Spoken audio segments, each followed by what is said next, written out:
Hello friends, welcome to golden academy Hisar. आज हम class 10th science का chapter 1 chemical reaction and equation को full detail में समझेंगे। ये चैप्टर आपको बाईलिंगुअल में मिलेगा, means Hindi medium and English medium both student इनको देख सकते हैं।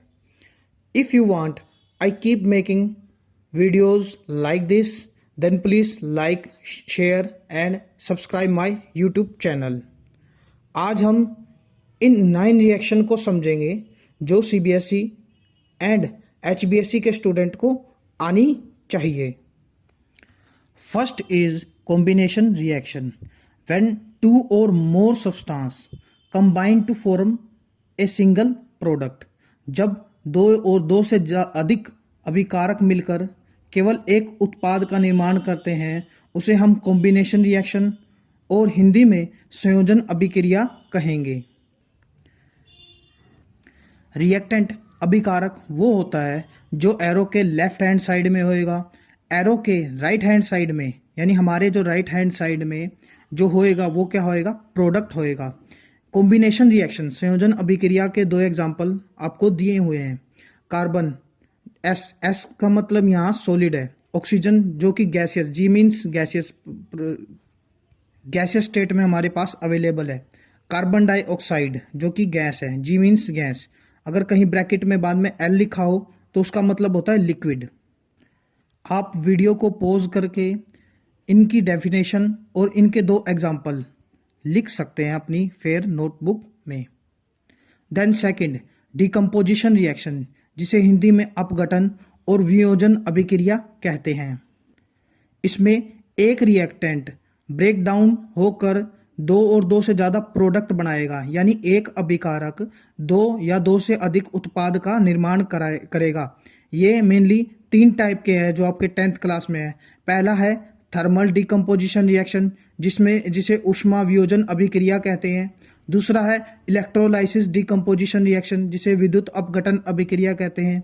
तीसरा है फोटोलिसिस और फोटोकेमिकल डिकम्पोजिशन रिएक्शन, प्रकाश रासायनिक अपघटन अभिक्रिया कहते हैं। थर्मल डिकम्पोजिशन रिएक्शन यानी ऊष्मा वियोजन अभिक्रिया में हम कैल्शियम कार्बोनेट को हीट करवाएंगे। देन सेकंड, इलेक्ट्रोलाइसिस, इसमें विद्युत यानी इलेक्ट्रिसिटी का उपयोग होएगा जो H2O यानी पानी को हाइड्रोजन और ऑक्सीजन मॉलिक्यूल्स में तोड़ देगा। देन थर्ड, फोटोलाइसिस और फोटोकेमिकल डिकम्पोजिशन रिएक्शन, जिसमें Ag means silver, Cl means chloride. Ag silver को अगर हम धूप में रखेंगे तो Ag सिल्वर अलग हो जाएगा और क्लोराइड अलग हो जाएगा। इसमें आप नोट करना, जो वाइट सिल्वर क्लोराइड होता है वो ग्रे कलर का हो जाता है सनलाइट के प्रेजेंस में। देन हमारा मोस्ट इम्पोर्टेंट क्वेश्चन जो कि why decomposition reaction called the opposite of combination reaction, write equation for this reaction, यानी अपघटन अभिक्रियाओं को संयोजन अभिक्रियाओं के विपरीत क्यों कहा जाता है, इस प्रतिक्रिया के समीकरण लिखिए। इसमें आपको कॉम्बिनेशन रिएक्शन और डिकम्पोजिशन रिएक्शन यानी संयोजन अभिक्रिया और अपघटन और वियोजन अभिक्रिया की डेफिनेशन और उनके एक एक एग्जाम्पल लिखने हैं।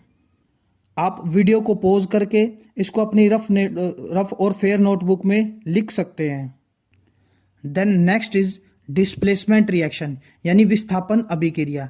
इसमें मोर रिएक्टिव एलिमेंट डिस्प्लेस करेगा लेस रिएक्टिव एलिमेंट को, यानी पावरफुल जो एलिमेंट होएगा वो लेस पावरफुल एलिमेंट को यहाँ से हटाएगा। जैसे कि एग्जांपल देखो, Fe मतलब आयरन और copper sulphate, Cu means copper, SO4 यानी सल्फेट। अब आप नोटिस करो, जो रिएक्टेंट में जो चीज़ है वो प्रोडक्ट में आयरन सल्फेट बनाता है और कॉपर को अलग कर देता है। देन हमारा note 1, zinc, iron and lead are more reactive than copper. आपको ये बात याद रखनी है, जिंक, आयरन यानी लोहा और लेड यानी सीसा, ये ज़्यादा रिएक्टिव होते हैं कॉपर से। दूसरा नोट, सोडियम और पोटाशियम, ये दो मोस्ट रिएक्टिव मेटल्स की कैटेगरी में आते हैं। तीसरा नोट, इसी डिस्प्लेसमेंट रिएक्शन को सिंगल डिस्प्लेसमेंट रिएक्शन भी कहा जाता है। Then next is double displacement reaction, जिसे द्वि विस्थापन अभिक्रिया कहते हैं। इसमें एक्सचेंज ऑफ आयंस होता है, यानी आयनों का आदान प्रदान होता है। एग्जाम्पल 1 देखिए, Ba यानी बैरियम, Cl मतलब क्लोराइड, Cl क्लोरीन और क्लोराइड, प्लस में Na सोडियम और SO4 सल्फेट, ये रिएक्टेंट में है यानी अभिकारक में है। अब आप प्रोडक्ट में देखो, बैरियम सल्फेट बन गया और 2NaCl यानी सोडियम क्लोराइड बन गया।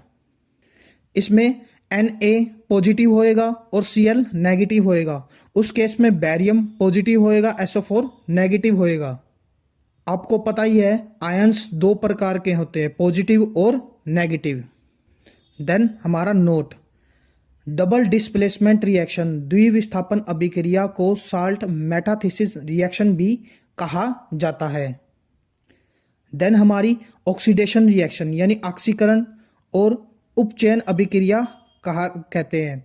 इसमें ऑक्सीजन को ऐड करना होता है, यानी ऑक्सीजन ऐड होता है और हाइड्रोजन का रिमूवल होता है। जैसे एग्जांपल 1, कार्बन प्लस में ऑक्सीजन, इसमें कार्बन डाइऑक्साइड यानी ऑक्सीजन का एडिशन हो रहा है।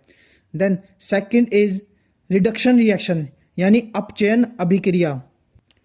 अपचयन अभिक्रिया रिडक्शन रिएक्शन में एडिशन ऑफ हाइड्रोजन होगा और रिमूवल ऑफ ऑक्सीजन होएगा। जैसा कि एग्जाम्पल 1 में दिया गया है, नाइट्रोजन एंड हाइड्रोजन ये दोनों मिलकर NH3 यानी अमोनिया को बना रहे हैं।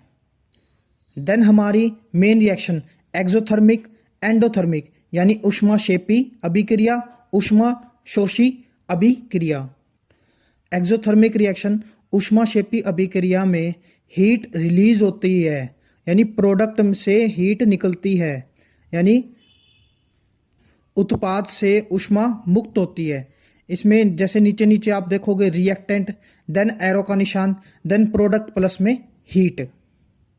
देन एंडोथर्मिक रिएक्शन यानी ऊष्मा शोषी अभिक्रिया। इसमें हीट अब्जॉर्ब्ड होती है, यानी ऊष्मा ऊर्जा अवशोषित होती है।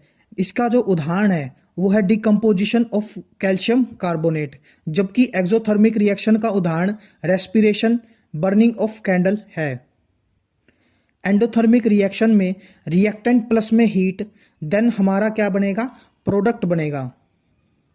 देन हमारा इंपॉर्टेंट क्वेश्चन जो हर एक एग्जाम में आता ही आता है हर बार, why is respiration is considered an exothermic reaction, explain, यानी श्वसन को ऊष्माक्षेपी अभिक्रिया क्यों माना जाता है, इसके बारे में वर्णन करें। जब हम सांस छोड़ते हैं तो हम गर्म हवा छोड़ते हैं, ये होता है because respiration reaction of our body. Carbohydrate जो हमारे फूड में होता है ये टूटकर ग्लूकोज बनाएगा और हमारी ऑक्सीजन जो प्रेजेंट है उसके साथ रिएक्शन करेगा। देन हमें 6 CO2 यानी 6 कार्बन डाइऑक्साइड के मोलिक्यूल्स देगा, H2O देगा, एनर्जी यानी ATP की फुल फॉर्म में देगा, यानी ATP means adenosine triphosphate. Then हमारा प्रिसिपिटेशन रिएक्शन यानी अवक्षेपण अभिक्रिया आती है। इसमें इनसोलेबल सॉलिड यानी प्रिसिपिटेट जमा हो जाता है, यानी एक अघुलनशील ठोस अवक्षेप ये बन जाता है। जैसे एग्जाम्पल 1, सोडियम कार्बोनेट जो कि एक्वस है, एक्वस मीन्स जो पानी में घुल सके, एंड कैल्शियम क्लोराइड है, ये रिएक्टेंट में है। प्रोडक्ट में कैल्शियम कार्बोनेट जो कि क्या है, सॉलिड है। सॉलिड के नीचे आप नीचे वाला एरो देख रहे हो, ये इसलिए है कि कोई चीज़ नीचे डिपॉजिट हो गई यानी नीचे इकट्ठी हो गई, जैसे पानी के अंदर पत्थर पड़े हैं, प्लस में NaCl। देन इंपॉर्टेंट क्वेश्चन है फॉर गोल्डन फैमिली, ये 4 इंपॉर्टेंट क्वेश्चन हैं। ये आप वीडियो पॉज करके इन चारों क्वेश्चन को अपनी नोटबुक में उतार सकते हैं। देन इसके आंसर को अपनी नोटबुक यानी बुक यानी NCERT से फाइंड आउट करने की कोशिश करें। Thank you golden family for watching the video. If you find it informative for you, then please like,